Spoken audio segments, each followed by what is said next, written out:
Hello, everyone, joining us for this Global Government Forum webinar. The webinar will begin shortly. Thank you.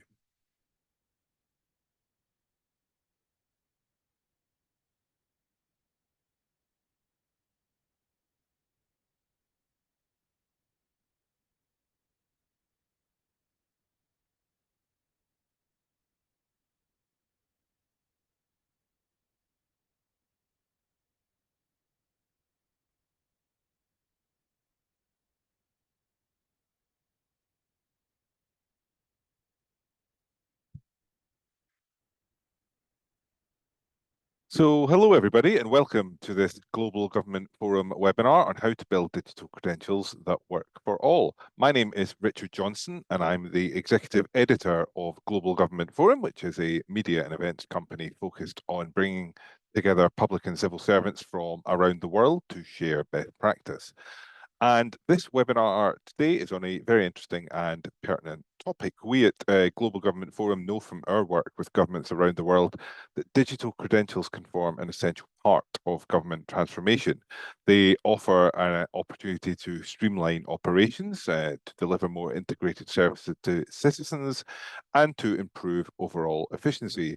Research by Global Government Forum has highlighted the transformative potential of credentials in the past, and we also know that many governments around the world either have digital credential solutions in place or are actively developing them. But we also know that governments can often encounter barriers that perhaps hinder progress sometimes or can limit the ability to fully realize the benefits of digital credentials. So today we have brought together a great panel of public servants to look at real world examples of how these systems have been developed and deployed in public services to share that information with you. In this webinar, which is supported by our knowledge partner Affinity Quest, we will share insights on how digital credentials can provide early transformation wins and create a more streamlined process within government. We'll also look at how governments can develop digital credentials that are both inclusive and effective, and how governments are joining up to share digital credentials across borders as well. We've got a great panel today to discuss this topic, and I will introduce them in a moment. But before I do, I also want to invite everybody watching along to get involved too. Using the Q&A button wherever you are watching our session today, you'll be able to submit questions or points to the panel, and I would like to invite you to very much do so. If you work in a government that has digital credentials, how effective have they been in helping join up services? And if you don't, what do you see as a potential for it, and how do you think it can be catalyzed and helped to make happen? Please do share your thoughts with us throughout the session. I will be putting questions to our panel throughout, and any questions that you have off the back of what people have said as well, please do contribute them, and we will get to answer as many of the questions as we can. As I say, we've got a great panel for this discussion, so let me introduce them. Firstly, we're joined by Raghilda Ragnarsdottir, the Chief Technology Officer of Digital Iceland. Raghilda joined that team in spring 2022 and leads the development of the technology architecture and strategy at Digital Iceland. She oversees the product development process, working closely with public institutions and technology partners, and plays a key role in prioritizing and shaping core services and infrastructure. She is also responsible for the authentication and authorization system at Digital Iceland. And before joining Digital Iceland, she spent nearly decades at Landsbanken, where she had a variety of roles from software developer to IT business manager and later as team lead. She'd worked to played a key role in digitizing the bank's business processes, working as a consultant, analyst, and programmer. So it's great to have Raghilda with us for this discussion. We're also joined today by Sigrid Rajalo, the Director of the Innovation and Technology Department in the Ministry of Economic Affairs and Communications in Estonia. Sigrid has helped develop Estonia's innovation policies and has held several key positions in government, including head of the Innovation Policy Unit and Strategy Advisor. Additionally, Sigrid has served on the supervisory board of the Tallinn Science Park, and currently holds the position in state-owned company Metrocert, which is launching Estonia's first research and technology organisation function. So great also for Sigrid to join us. We are also joined today by Gert-Jan Bouwers, the policy advisor in the Digitisation and Government Organisation in the Ministry of the Interior and Kingdom Relations in the Netherlands. Gert-Jan is a policy officer focused on national and European digital identity at the ministry, specialising in the development of eIDAS, the EU Digital Identity Wallet, and the Single Digital Gateway regulations. He is also actively involved in the Netherlands' national response to evolving EU digital identity legislation and participates actively in the international working groups on eIDAS. And we're going to hear more on that throughout this session too. And lastly, we are joined by Ben Piercy, the Chief Technology Officer of our knowledge partner, Affinity Quest.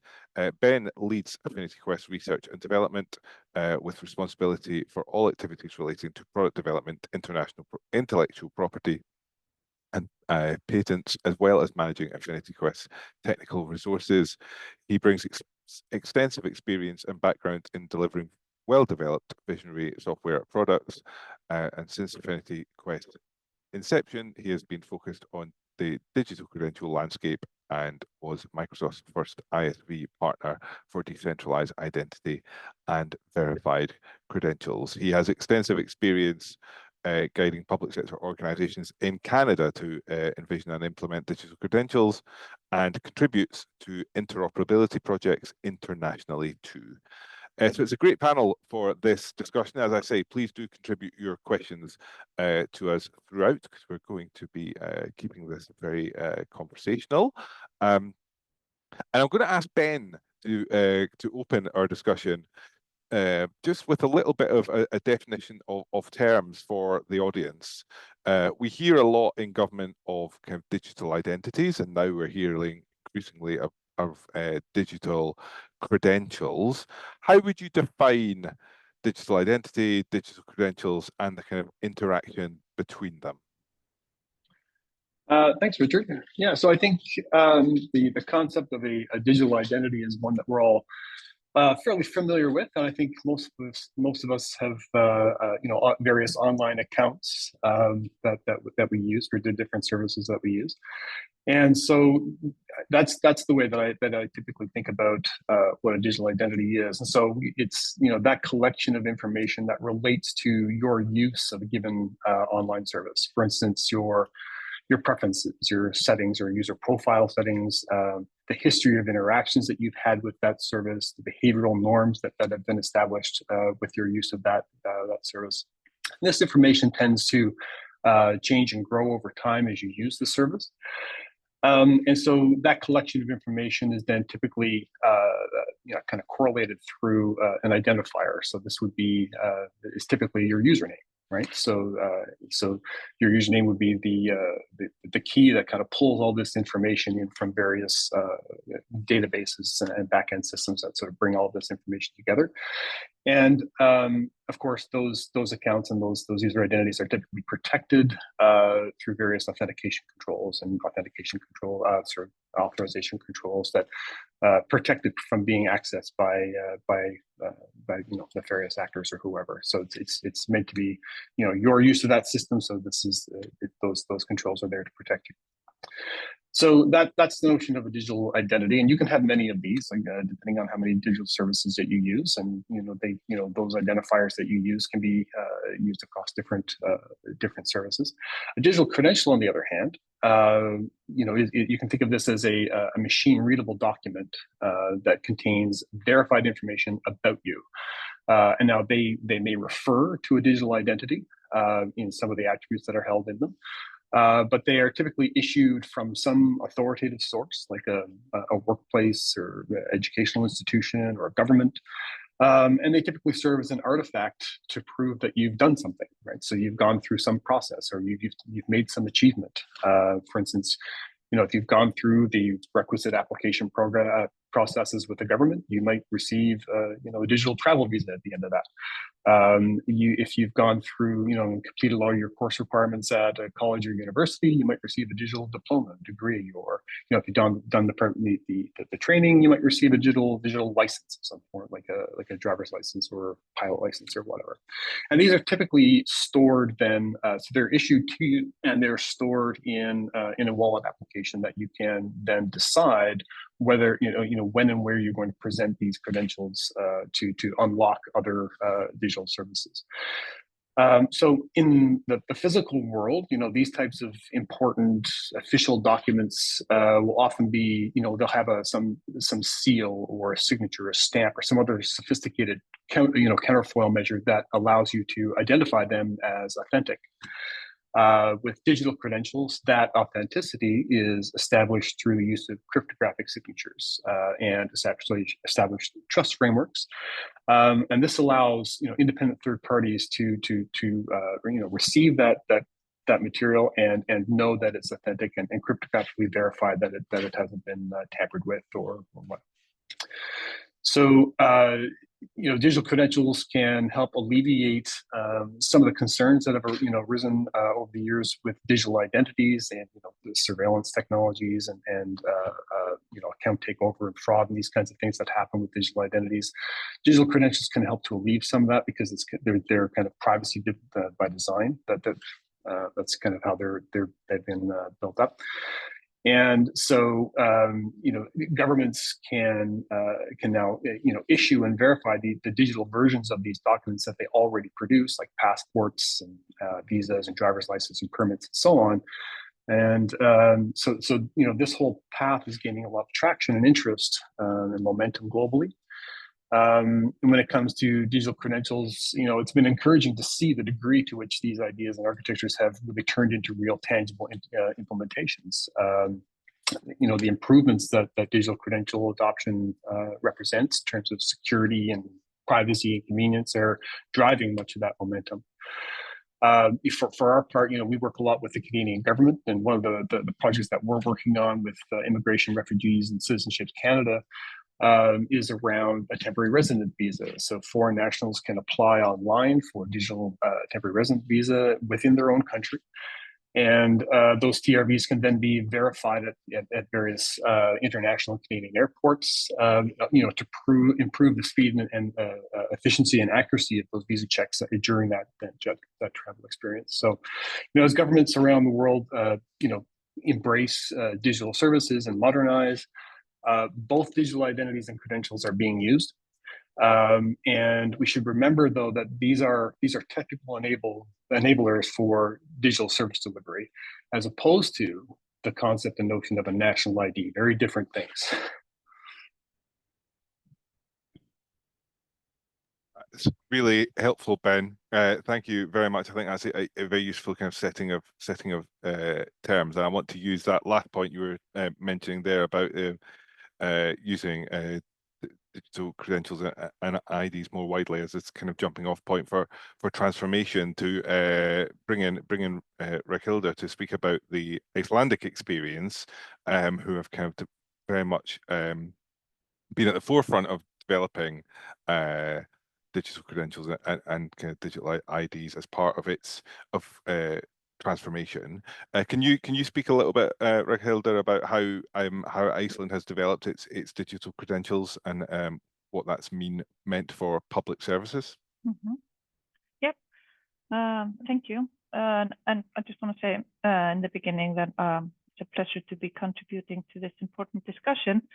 So the Icelandic journey with both digital credentials and identity, it's built on a long tradition of a trusted national identity that we have, which is called the Kennitala, that we use not only for online purposes, but we use it, to identify ourselves when we're collecting mail from the post office, when we pick up medicine, Or, back in the 90s when we went to the video rentals, we would use our Kennitala to rent the movie.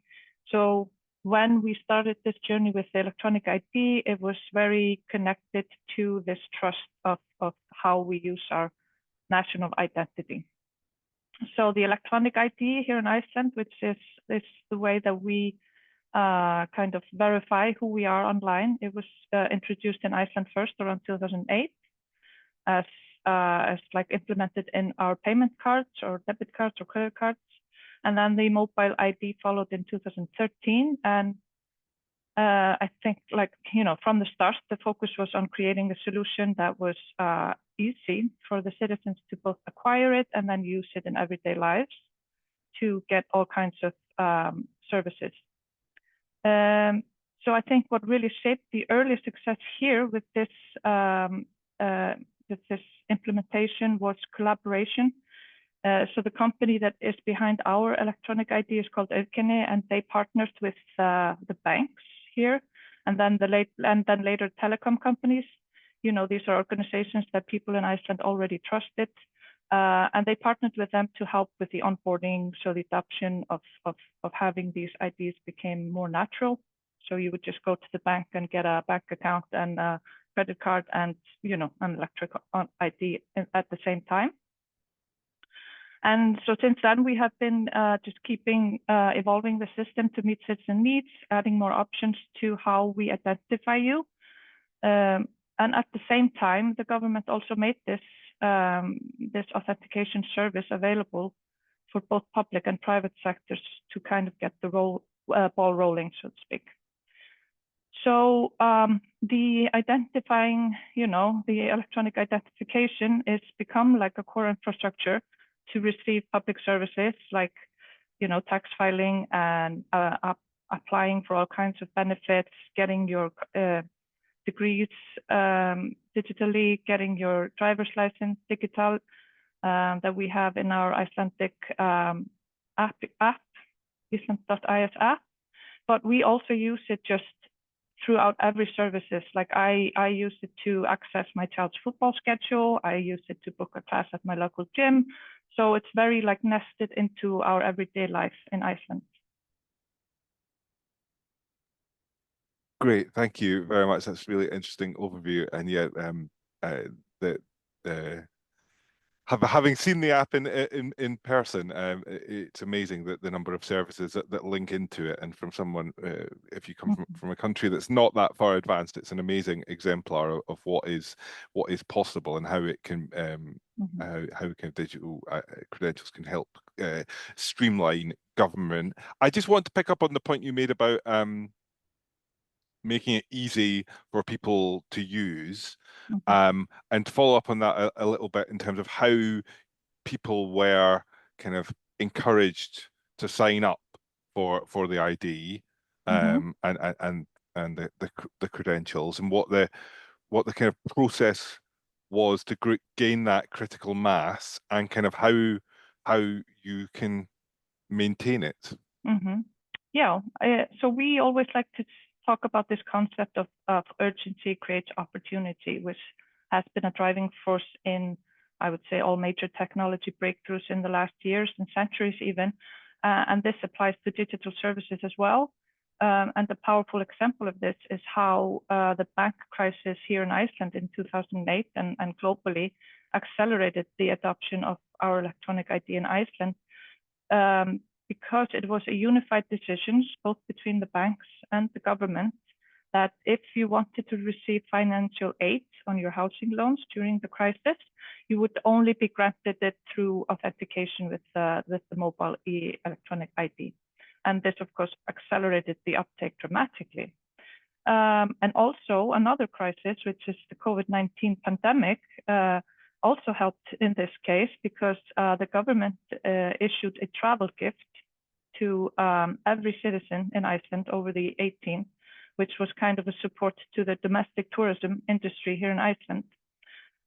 So you would receive a digital voucher that you could only redeem using the electronic ID. And this was a voucher you could use in restaurants, in hotels, in all kinds of tourism activities around the country. So you had to have the electronic ID to redeem that voucher. And this, of course, made it possible as well to increase the number of users using the electronic ID, reaching all ages. I mean, I think that's the time when my parents, who are in their 80s, got the electronic ID, because this is, of course, something that everybody wanted to partake in. So, I mean, today we have over 95% of all the citizens in Iceland that are eligible for the ID. They have it. And also in 2022, the government took a majority stake in Auðkenni, which is the company behind the electronic ID, to ensure that this, critical infrastructure remains in the public hands and serves everyone fairly. So yeah, so that like these two crises kind of helped with spreading out the electronic ID. And like I said before, I mean, we use it. It was just made available for both public and private services to use it, which has helped with keeping the momentum and keeping it going. So it's just a part of our DNA, I would say, today. Thank you very much, Rakel. I think that phrase "urgency creates opportunities" is one that I'm going to borrow, and perhaps that it's a very nice link to bring Sigrid in there in terms of hearing from the Estonian story as well. Again, another country that's kind of very well developed in terms of its use of digital identity and credentials in the delivery of public services. How has Estonia developed its system, and how has it helped in the delivery of public services for citizens? Thank you. And from my side as well, it's a pleasure to be here and to share our experience and listen to everybody else's experience. But first of all, I think we share the same DNA with colleagues in Iceland. Being a small or compact country, I think it was the digitalization of governmental services and digital ID was born out of necessity, I would say.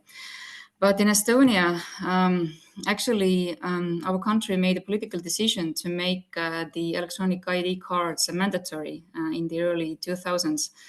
And this was a crucial decision because it provided the opportunity to provide digital services upon it, because it was introduced at a time where there were no digital services available. So it was kind of like a chicken and egg challenge to make it mandatory or to provide some services, but it was decided to make it mandatory in the first place.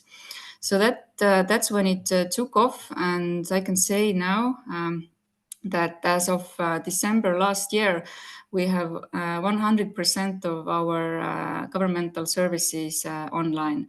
So you can do anything online that involves interaction with government or local governments.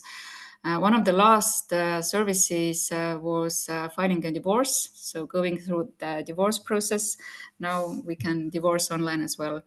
And one of the processes that was most challenging was buying or selling real estate. I had to go through the process myself, but it's very, I would say, quite easy to go through, because we have this remote authentication system.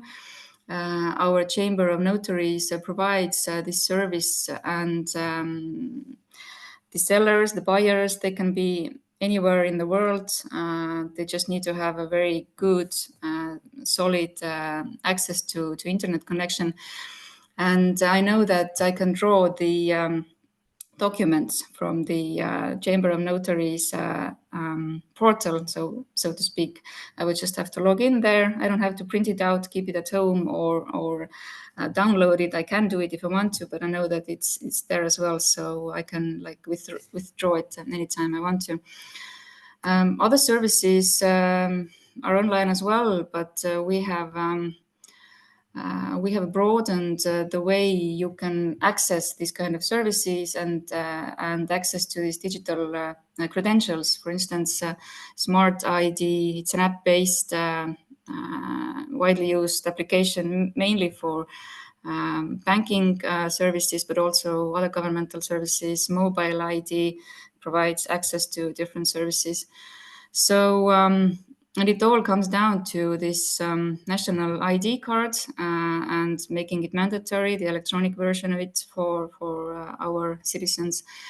And we have actually, as we are very small in numbers, we have made it accessible to other citizens as well via e-residency program, for instance. People abroad can register their company in Estonia and use these electronic e-services that are necessary to, I don't know, file taxes or whatever they need to do with respect to government. And also we have several, but I think one of the most commonly known perhaps is the e-prescription system. And we have it with Finns, with Croatia, and with, let me see, who was I can't remember it right now. Portugal, yeah. So if any Estonian falls ill, let's say in Portugal, and has this prescription issued to him or her, he or she can go just to a pharmacy in Portugal and have it, his or her medication, and vice versa. So our visitors in Estonia can do the same. So these now you had a question about how it affects your everyday life. I think these are the examples that show that it makes it so much more easier, be that the cross-border usage of different credentials, or I think in our case, for instance, why companies have started using it as well. It's just more cost-effective. That's the bottom line of it. So it's easier to use for your customers, for your end users, and for yourself. It's just more cost-effective. Great, thanks, Ingrid. And yeah, we do want to get into, because it's we've got a panel where the geographies lend themselves to these cross-border discussions. So we do want to get into that a little bit. And just to follow up on that point you made, Sigrid, on both the e-residency regime and the sharing of prescriptions across borders. What was the motivation behind that? How did you kind of identify the use cases in each of those that there would be benefits in having those go international, as it were? It started with our neighbors in Finland. And I wasn't there in the very beginning, but it was something like this, that we were looking for ways how to collaborate and just experimented if this might be something of use, because there's a lot of traffic between Estonia and Finland. People go there, come here for a day, for 2 days, and using medication or having access to pharmacies, it's just like a basic need for people. So there wasn't like a big analysis behind it. It was just common sense. Great. And is the Portuguese example the same? That struck me. Is that a popular holiday destination? Yeah, it's not, well, I would have to say that actually it comes down to who are the willing countries and who are the willing governments to come along with these initiatives. Yeah, absolutely. And that's a great point on which to bring Gertjan in, because I know from our discussions before this call, Gertjan, that the Dutch government is currently developing its digital credentials through the EU's digital wallet. So can you give us a little bit more information about the program? What's the current state of that program, and how are you building it as part of the EU's kind of wider efforts? Yeah, sure. Thank you very much for this question and giving me the opportunity to share the current state of the wallet implementation in the Netherlands. So basically, we're working in a program, as you mentioned, in 3 tracks. In hindsight, it could be 5 or 7, but to keep it simple, we defined 3 simple steps. So the first track is the creating the framework that describes the roles and tasks of and the responsibilities of organizations in that framework. So bringing together all the roles and responsibilities is quite complex. Policy and the legislation are in the Netherlands divided across ministries. So it's not in one hand. And we intend to allow privately developed wallets to coexist in our public developed wallet framework. So that brings additional challenges, in our opinion, to certification and admittance of wallets. And we are a little bit struggling with these challenges, and it would be very welcome to learn from other member states or countries how they manage this. The second track in the program is the development of a wallet solution for citizens, including the possibility to represent another citizen and a legal person. So we recently did our first user tests with the basic version of our wallet, and the feedback was very positive, but in fairness, we only include the basic identity data, so the PID data. And we really want to add more functions like the wallet-to-wallet exchange. We think that's very beneficial for offline usage. The use of pseudonyms that really prevent or provide some privacy security, and the representation, how you can really represent another person, what we have to arrange for that to be recognized, and how we can represent a legal person. But all those specifications to build this are not really up to spec yet, in our opinion. It's not clear enough to justify large investments. So we can invest a little bit, but if we had some more specifications ready, then we could fully develop those, in our opinion. So we're a little bit concerned about the deadline there. And the third track is the necessary legislation on a national level to provide the legal foundations for the framework and the wallets. And our lawmaking process is ongoing. We expect this proposal to go to the parliament at the end of this year. But as I mentioned earlier, offline is that we have elections coming up in the Netherlands. So it is not foreseen that this is going to be really a fast process. Our parliament our current parliament is very critical about the wallet initiative. They want extra safeguards on privacy and data security. So I want to mention some milestones, but it's really difficult because the milestones on track, the third track, are hindered by the legislative process in our parliament. The second track, where we developed a wallet there, well, we have to have a wallet available for our citizens at the end of 2026. That's on the regulations part. But we need some more specifications to really have a useful wallet at the end of 2026. So there are some difficulties as well. And on the first track, there's also a certification part. We're working closely together with other member states of the Union for getting a certification scheme that's up to par. But it takes time to have standards and certification in place.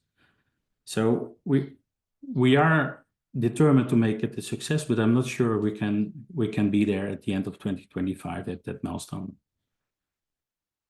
Not sure if that makes sense to you, Richard. Yeah, thank you, Gertjan. That's very interesting and yeah, interesting to hear specifics on where you are on that development. I mean, just to follow up on the point about kind of cross-border interoperability and the importance of that. I mean, can you put in context where the Netherlands was before the EU digital identity wallet project? Was this something that you were looking to do nationally, or was it always going to be linked to the wider kind of European identity programs? No, yeah, well, thank you for that question, because that's excellent.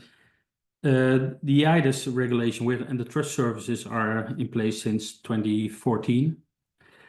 So we have a notified eID mean that allows our citizens to do business with other governments abroad with our national eID mean.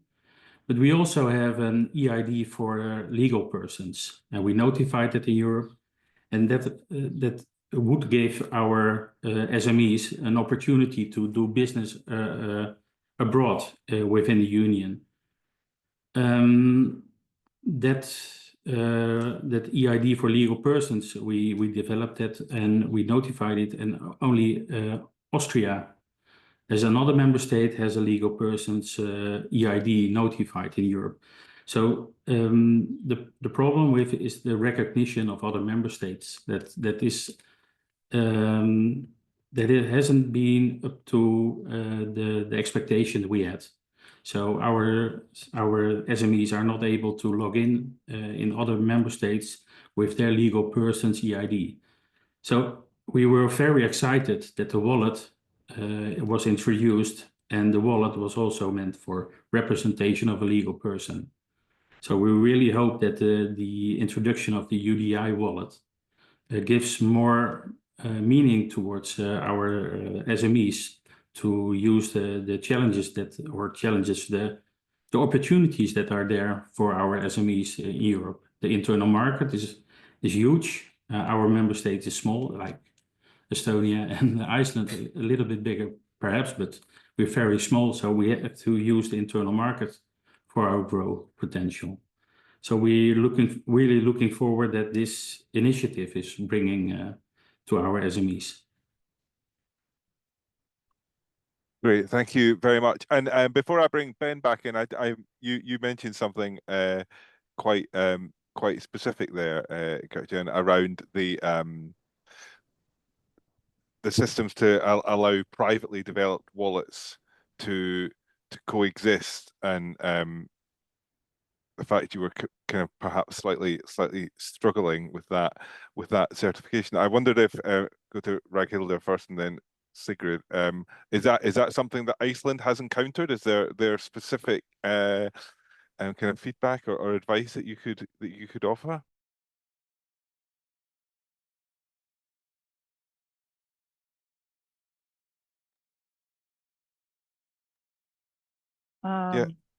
Yeah. Sorry, can you maybe just yeah, it was just say the question again? Gert-Jan was mentioning about allowing kind of private sector wallets to coexist with the government ones. Mm-hmm. Is that something that Iceland has done? Well, I mean, we have our of course our own national wallet, kind of, which is in our the app that we have developed, which has like our driver's license, work permits, and stuff like that. But like a privately developed, no, I don't think we have. I haven't seen that here in Iceland. Yeah, and I can just say the same, that we don't have these issues here. There hasn't been like a need to develop private wallets, so to speak, because the companies are already using the national services and the national wallet, or X-Road as we call it in Estonia.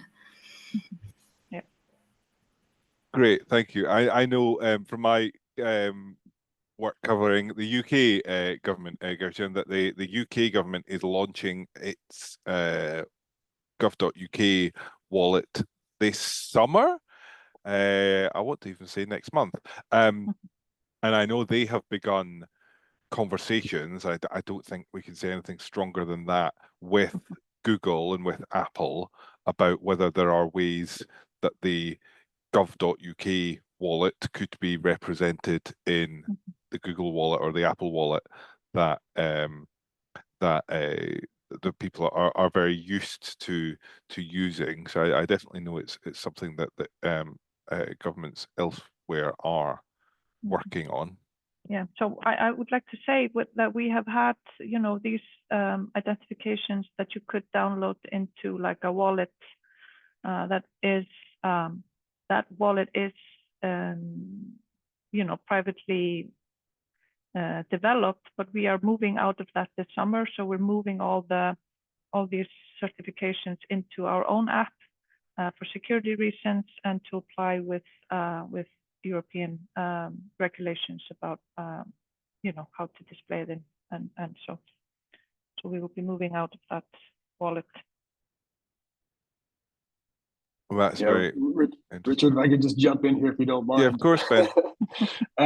Yeah, I can tell you that you know, from our work with the government of Canada, that there is that aspiration as well to work with private sector wallets as well as any government wallet that might be produced. That it is definitely something that's on the radar to travel the road that Gertjan was just talking about. And support the use of private sector wallets. Great. Just to bring you in there, Ben, as well. We spoke when we were discussing what to cover in this session about covering the use of credentials kind of cross-border, and obviously in the European Union there is a lot of work kind of underway on creating the kind of systems that can enable that. I just wanted to get your response to what we've been hearing from the panel on how that's working, and perhaps, you know, broader than that, what do you think the kind of potential is for creating credentials that work cross-border? What will the users get out of it? Yeah, it's super interesting to hear the different scenarios and the way that the programs have evolved in you know, among the panelists. You know, for us here in Canada, we're certainly not as far along as some of those jurisdictions, and part of the reason is because of this reticence around a national ID. And so I think that's true for the U.S. as well, right? This notion of a national ID is something that's met with a lot of pushback. So we don't have that. We really don't have that option ahead of us. So we're kind of stuck with dealing with the existing documents that are typically issued by governments, passports, and so on.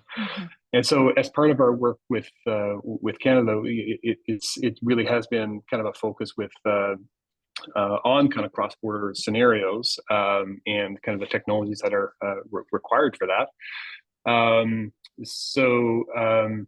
Yeah, it's been really interesting. I think, you know, in European context, it seems like there's a very good path forward here for at least for countries within, you know, member states within that Eurozone. The EIDAS regulation, ARF, implementing drafts, and all the EUDI wallet projects, all these things have really, I think, been very helpful in lighting that path forward to interoperability, at least within Europe. And so I think the member states, you know, some may be further along than others, but I think ultimately those solutions will start working, and it, you know, they're going to get there, right? But when I look at some of the things like the EIDAS regulations have really kind of illuminated this area for a lot of other jurisdictions, Canada included. We're keeping a close eye on those documents, and the same is true in the U.S. And, you know, but for here in North America, we're kind of still at the area of you know, some places have driver's licenses and most others don't, digital driver's licenses, and a lot of others don't. So we're still fairly early on in the adoption of some of this. But when I think of, you know, look forward, and I think about the use of the EUDI wallets and the participating in that ecosystem as a North American company. I look at things like the requirement for verifiers, for instance, to register in the EU and to have their whatever credentials they're going to ask for to be presented to be approved in some way, right? So this whole architecture that's been put together that to verify who the verifiers are, in the name of privacy. And so I worry that those kinds of things are going to present barriers for organizations and governments outside the EU to interact with those wallets, right? So if an EU citizen comes to Canada and wants to engage with digital services in Canada, are those organizations required to be registered in the EU in order to make those queries to the wallet? Like all these things, like those things kind of raise alarm bells for me. And so I just wanted to kind of point that out. The other thing that comes to mind is that, each jurisdiction, Eurozone has kind of a set of technologies and capabilities and protocols that they want to use, and that's fine. It's all been legislated. North America, it's going to be a different situation. And Asia, it's probably going to be a different situation. So there's just this proliferation of different, trust frameworks and protocols and formats and all these different technology choices, even down to the transmission media. Are you going to support Bluetooth or are you not going to support Bluetooth, right? All these different things. And so then there's that for all the different countries, and then there's the international treaty bodies like ICAO and IATA and all these other places that are going to instill their profiles on this thing. So we're going to have this massive proliferation of different technology profiles out there, and does that mean that we're going to have different wallets for every profile? Like, so I worry about the impact on the end user if we can't come to some understanding about, okay, well, what does it mean for all these different wallets and technologies to be able to support these things, an array of different technology profiles to allow for these seamless cross-border interactions. So someone from Europe can arrive in Canada, use the wallet and the credentials that they're already using and carry on, right? So that's kind of what comes to mind as I hear some of these different scenarios that have been described by the other panelists. And it's fantastic that there's so much efficiencies that have been gained, and it's so ingrained. Like the 95% and 100% adoption in these jurisdictions is just fantastic to hear.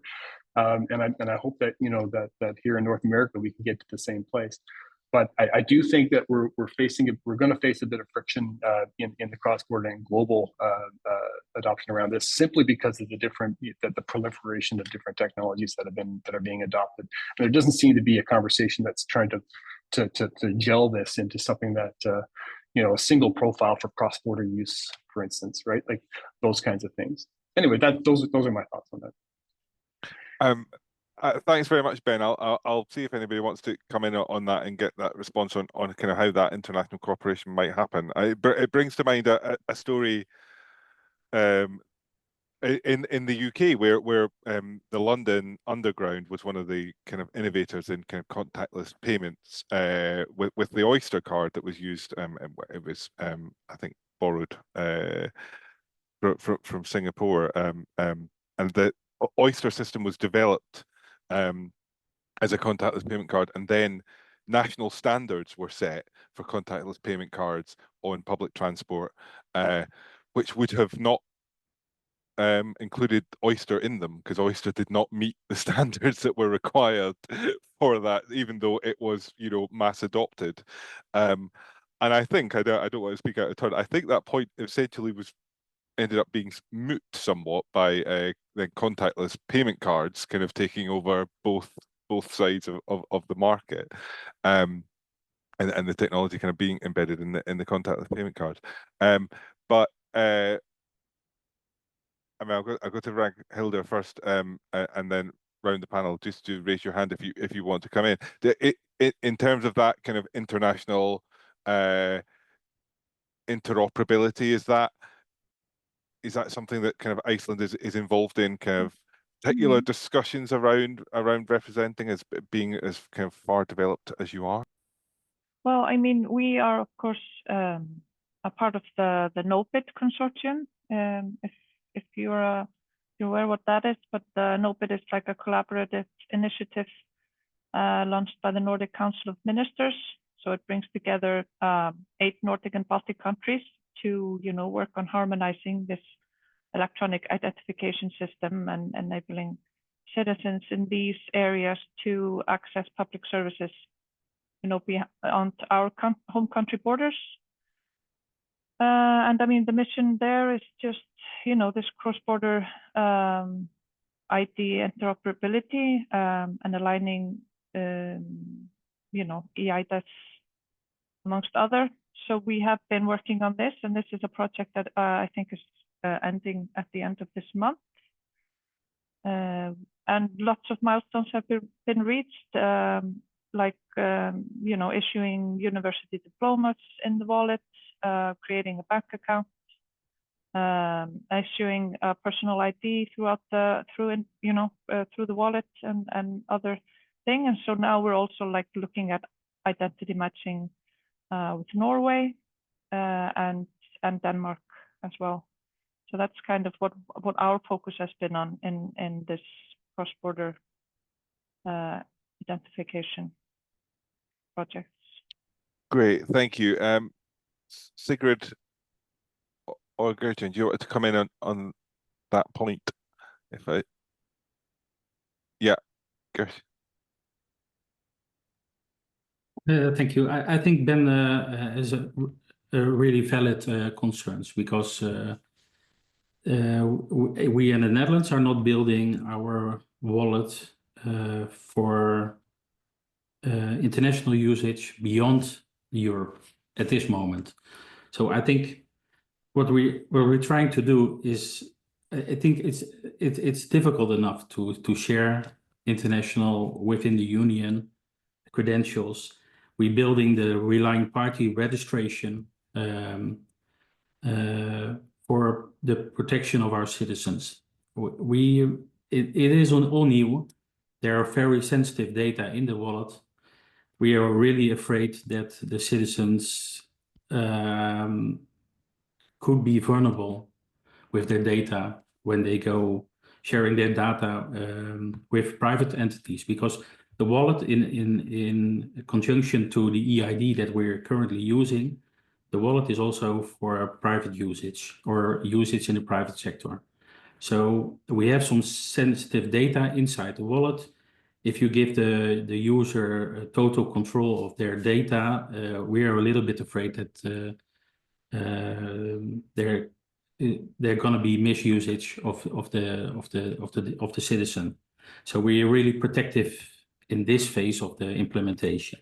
That being said, I think regarding digital travel credentials, we have the ICAO standards. If we could develop the wallet solution towards the digital travel credentials with an ICAO supplement on it, I think you can make a wallet, a part of the wallet, more transparent for international usage. So I think that's going to be well, some people talk about eIDAS 2.0 at this moment. I think that's going to be the 3.0 version, where we have an international part, basically for the digital travel credentials. Also, a current proposal of the Commission, if I'm not mistaken. But I really feel for Ben, because we really like to be international, but we also have to be protective. That's our role. Yeah, thank you very much, Gertjan. And just to reiterate, for anyone watching along, please do submit your questions. We're into the last 20 minutes or so of the webinar, so please, any thoughts or reflections that you have from the discussions so far, please do share them, and I'll put them to the panel. I wanted to come back to you, Gertjan, on my next question. You've been really informative on the process and the different tracks that the Netherlands is undertaking in the development of its wallet and credentials. I just wanted to kind of go back to that and perhaps get your thoughts on kind of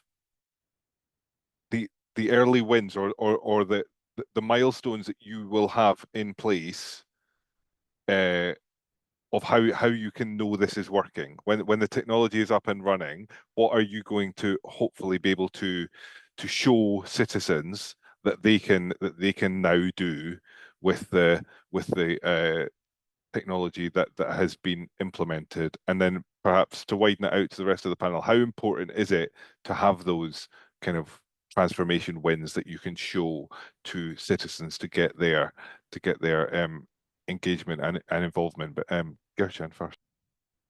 Yeah. Well, currently in the Netherlands, we see the wallet mainly as a digital tool to share credentials. The same as now happens with physical documents and perhaps the OOTS, the once only technical system of the Single Digital Gateway Regulation. But we believe that the adoption will grow fast if the wallet becomes a legal, valid identity document. It isn't currently in the Netherlands the idea to make it a legal identity document, but when it's becoming one, it allows users to identify themselves at borders, police stops, security gates. Then there really is an added value, in our opinion, for the wallet. So, and we're really excited about new kinds of usage, like person-to-person usage. For example, being able to identify yourself during a meeting or during a phone call, where you're now sometimes not sure who is on the other side of the phone. And it would be nice if you can have some kind of mechanism where you can identify yourself during a phone call, so you know exactly who is on the other side of the phone. So we're really looking forward to hear from other creative usage, because we don't really think there's a golden use case yet, except for being able to identify yourself. But you think that once you have that, once it is allowed as a legal identity document, there's quite a lot of latent demand then that people will sign up to it for that convenience. Yeah, I've got some young children and they want to go out and they always have to carry their identity document with them. And then if you have it in your wallet, it is so easy to use. So you don't have to carry around an EID or an ID document anymore. I think that's really making the difference for lots of Dutch citizens. Yeah, I'll come to Raquilda and Sigrid in a second on kind of use cases and perhaps the ones that you would highlight. But just again on that, the UK example is the one I'm closest to. They announced the UK wallet with identities in it. Ahead of the Christmas holidays, they announced it was going to happen in the Christmas holidays last year, and that, given that it was party season, that was the use case that they highlighted, that you could use the digital credentials in the wallet to get into your local pub for Christmas celebrations. So that probably is an important use We can case. all relate to that, right? Yes, exactly. Raquilda, do you want to come in on kind of use cases and things like that, and how you kind of help make the... It sounds to me, it always sounds to me when I hear from Iceland that you don't perhaps need to make the case anymore, that it's kind of just widely accepted, but how you would make the case if somebody came to you on it. Yeah, I mean, of course, just the usage of it here in Iceland has just shown significant time and cost reducing during giving the services. So, you know, everything that you're doing here just related to public services, like, you know, applying for this benefits, getting applications, buying real estate, buying transformation of car ownerships, and everything that has to do with that. We also, I mean, in our app, we have, as I said, our driver's license, and that is used at our. We have, of course, alcohol is sold through government stores. So in the app, there's also ability to read the digital driver's license. So that is used to verify age, both in the alcohol, where you buy alcohol and going, out.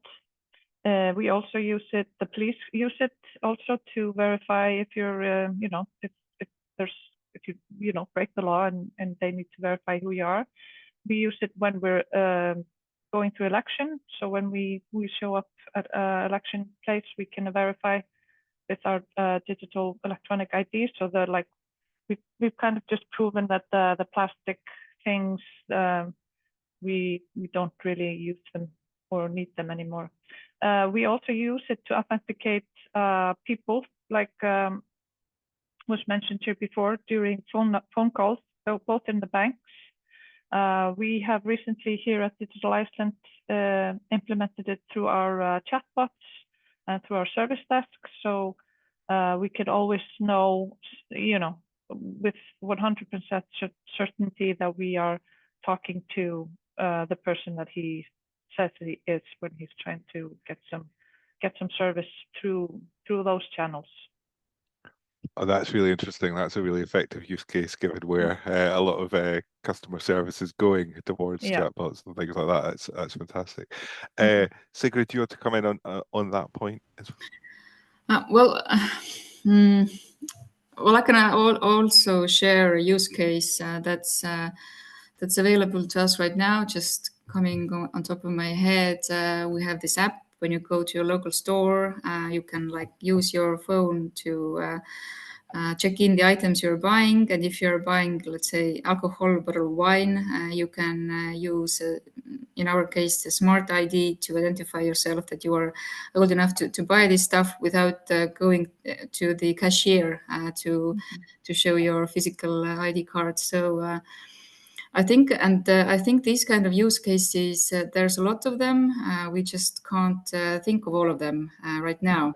But if it becomes available to a broader audience, it will make life a lot more easier. As for the Icelandic people in Estonia, also we are quite used to using these credentials already. So it's kind of like let's say if you go to a store which doesn't allow you to use it, you are you don't feel good, because it's like a hygiene factor already to be able to use it. Of course, there are people who won't be using it never ever, be that because of their, let's say, political convictions, or they're just a bit older, so they're not accustomed to using these services. But the younger generation, it's like a hygiene factor for them. And I, yes, also concur to what's been said here, that in Europe, this wallet serves the idea of making this internal market a reality. So that's and that's already a challenge, considering how many member states are there that have to adopt these solutions. But I also hope that as soon as possible we can share some standards internationally to make it a real cross-border service. Great. We've got a couple of questions coming in, so I'm going to put these to the panel. One from Gabrielle and Joshua. Apologies if my pronunciation of that's not quite right. But the question is, what are the processes that you employed to be able to overcome some of the legislative limitations around the use of digital credentials on a day-to-day basis? Gertjan, you touched on the legislative limitations that you are currently facing, that you're waiting on kind of legislation through Parliament. What are the kind of is that more a kind of political issue, or are there kind of technological or practical concerns that kind of need to be addressed in that legislation? No, actually, there have to be several changes made in different laws to allow this wallet initiative functioning in the Netherlands. So we need to change a few laws, and there we make some kind of executive law that oversees all those changes. So we're working currently on the proposal for those changes in the law. Yeah. So and that has to pass in Parliament, otherwise we're not able to have a legal base for this usage of wallets. Yeah. And Raquel, do you have any reflections on or kind of lessons from the legislation side of implementation? Well, I think like one of the main enablers here in Iceland was just that, you know, recognizing that a secure digital identification needs to have the same legal standing as if you're in person. So I mean, that was a kind of the regulations that we were building to kind of make that you know, make that just known that this is something that we look at as a just handwritten or in-person verifications. So I mean, we looked at use cases that mattered most when we were doing this. You know, like accessing banking information, and of course then government services, to just ensure that these processes that we were covering were, you know, under legislation and did work. And of course, we just benefited from our size. You know, we are small and agile, so there's a collaboration between the ministries, between regulators, and of course the service providers, which was really fast. Yeah, and the future, we're not, of course, trying to shape the future legislation with like EIDAS 2.0 and the EU wallet. So yeah, I think that's kind of how we look at it. Great, thank you. And Sigrid, do you have any reflections on legislation and how it was all kind of set up legally to happen? Well, there are for sure several laws that have to be amended, and we have amended them as necessary. For instance, anything related to data protection and cybersecurity, anything related to virtual asset service provider, what kind of requirements are there that have to be met. So we have made changes, and we will be making changes. Not very big issues there. It just takes time. That's the main issue. Yeah, Gertrude, you want to come in? Yeah, perhaps a little clarification, because we have to change some laws in the Union as well, European Union. Nowadays, the European Health and Insurance Card, it's stated that it's a plastic card with certain dimensions. We have to change that regulation where we can also allow it to be a digital credential. So all those kinds of things, that's the same in the Netherlands. You have to identify yourself with a passport or an ID card. Or a driver's license. You can that's one of the IDs, or an ID mean that we can really use in the Netherlands. You have to change that as well. So it's sometimes there are small changes, but they all need to go through the legislative process. I didn't realize the specific dimensions of the EU health card were specified. Actually, I don't know them exactly, but it's stated in the regulation. I did not know that. You learn something every day. Thank you very much, Gertjan. Ben, I just want to come to you on another question that we've had in from Lindsay Alexander, who says, without going into specifics, what security and what level of security is appropriate for citizens' data, taking into account third-party threat actors? I'm just going to let you kind of consider the security kind of implications of this. Yeah, so I mean, this is a fairly broad question. I mean, there are security controls at all the different levels of the technology infrastructure that's applied here, right? So there are security controls that are relevant to the wallet applications. There are security controls that are relevant to the backend services for issuance. There are security controls that are relevant to the backend services for verification, and so on and so on. And largely these security controls come down to first of all, the authentication mechanisms and verification mechanisms that are done around issuance to make sure that you're issuing this credential to the right human being or to the right organization, right? So there are verification steps that have to happen there. Of course, all the communication channels have to be secure, encrypted channels, and not only to get a little detailed here, like SSL encryption, but encryption on additional encryption on the material itself. So even people who may be eavesdropping on those channels in whatever way, will be met with additional encryption on the content flying back and forth. So there are any number of similar type of security controls that are applied. And of course, in this digital credential exchange realm, everything is signed, right? All of the requests that go back and forth over these channels are signed, and so you can be sure that the party that you're communicating with is who they say they are, and that the content hasn't been tampered with. So that's the highlights on the security picture there. And from a back-end services perspective, there are lots of security controls to ensure that only the right people have access to the Issue Verify services, and the standard kind of enterprise security controls that are in place around access management are in place as well. So I'll leave it there, but that's kind of a flavor of the type of controls that are in place. Great. Do you want to come in on that point, Raquel? No.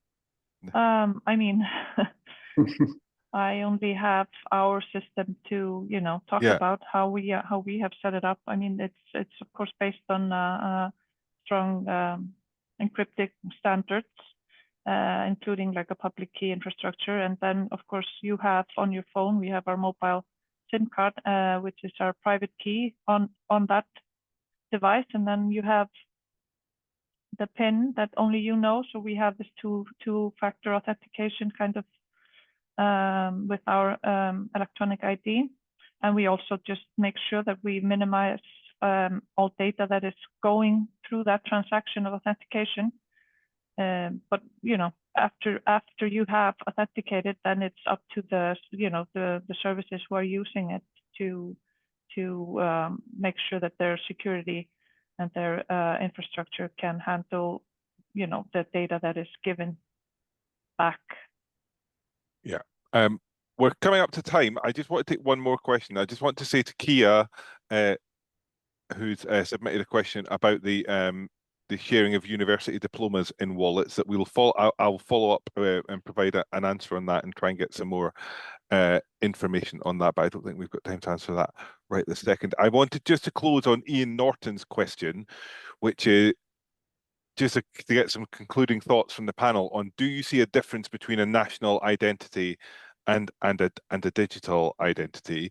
I mean, we've heard from, I think, a lot of the panel how the digital identities and credentials have been built upon national identity cards. I mean, to get some closing thoughts from Raghildur and then Sigrid and Gertjan, do people just view the digital identities as the national identity, or is there still a distinction between those two things, between the online and the offline versions?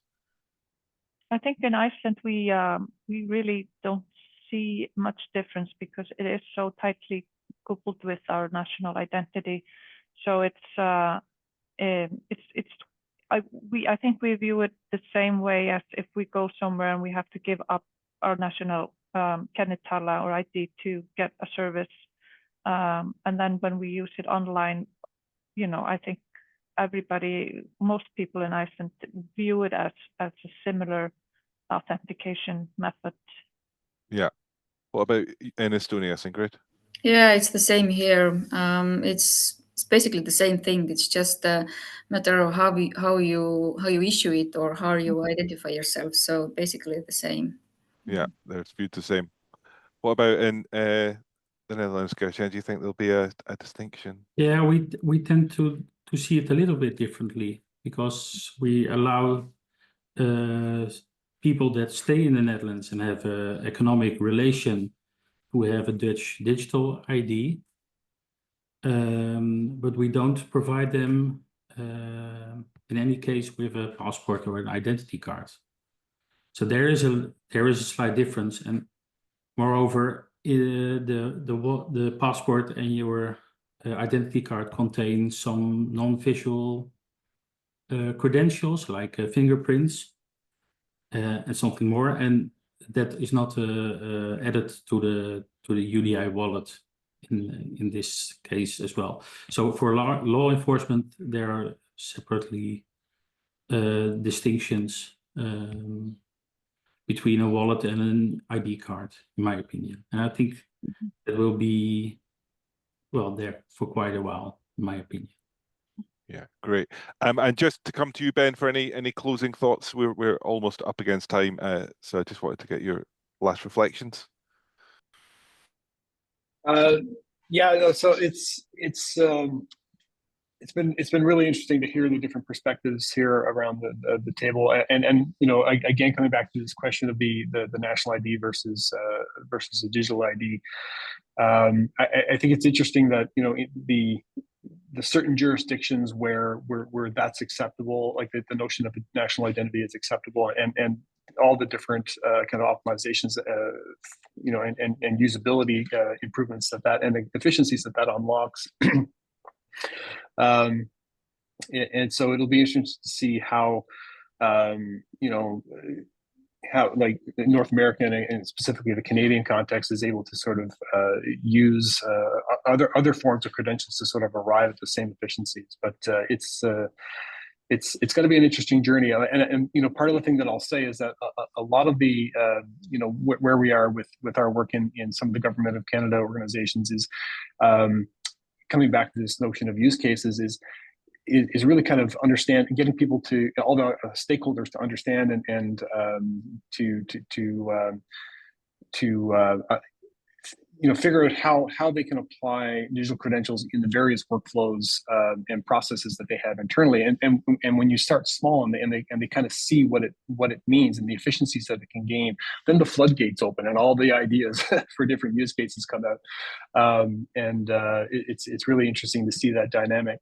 So, you know, educating people on what's possible here and the benefits around, you know, the efficiencies that can be gained both from you know, efficiency and from privacy and so on is really interesting and gratifying to see as those projects and use cases you know, move beyond the experimentation phase and into pilots and into production rollouts, right? So it's interesting to see how they evolve over time. Yeah, absolutely, and very much so. And that's the great thing of getting together public servants and events like this to have those discussions and share those use cases. So that is where I am going to bring today's session to a close. Thank you very much to everyone on our panel for joining us today, and to everybody who has been watching along, and thank you for submitting questions too. And many thanks to Affinity Quest for joining us as our knowledge partner today. You should be receiving a short survey from GGF Global Government Forum on today's session. It would really help me and my colleagues here if you could complete that to make sure that we are providing the most engaging content that we can. A recording of this session will be available in the next few days, and then there will be a report on the Global Government Forum website too. And when those are available, they should be shared with everyone who has registered. So yeah, thank you once again to everybody for joining us today, and we hope to see you at another one of Global Government Forum's webinars very soon. Enjoy the rest of your day. Thank you. Thank you. Bye. Thank you. Goodbye.